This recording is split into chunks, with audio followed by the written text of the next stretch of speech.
Mga taga-suporta ng dating Pangulong Rodrigo Duterte nagtipon naman po sa Liwasang Bonifacio. Nagpapirma at yung nakalap na pirma isusumite daw po sa Korte Suprema. Nori Fidel magbabalita. Good morning, Nori.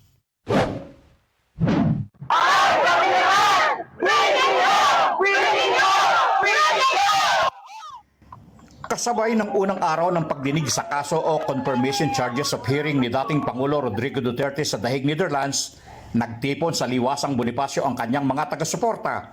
Bit-bit ang mga nakalap na pirma o lagda ng ating mga kababayan mula sa iba't ibang lugar sa bansa para isumite sa tanggapan ng Korte Suprema.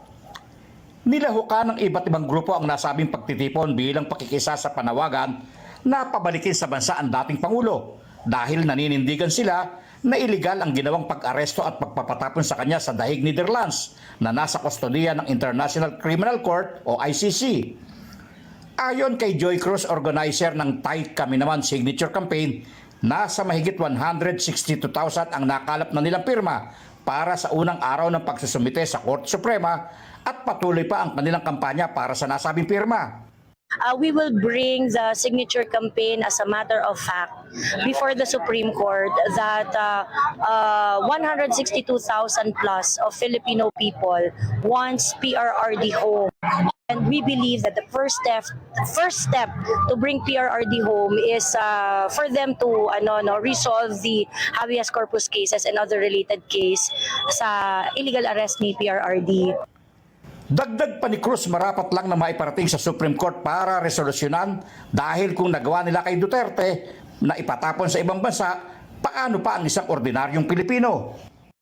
Ito ay dapat ng resolusyonan ng Supreme Court at maparating din sa Supreme Court na kaya namin ginawa ito dahil natatakot na ang mga Pilipinong kagaya natin na ordinaryo dahil kung kaya nilang ipatapon ang isang Pilipino sa ibang bansa, maaari nilang gawin yan sa ordinaryong Pilipino. Ilang taga-suporta naman ang nagpaabot ng mensahe para sa dating Pangulo.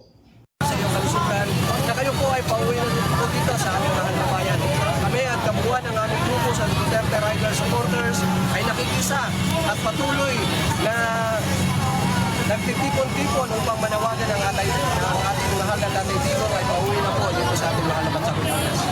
Nori Fidel, para sa 100% balita. Formal na po magsisimula ang proseso ng impeachment laban kay Vice President Sara Duterte matapos mairefer sa Committee on Justice ang 4 na reklamo laban sa kanya.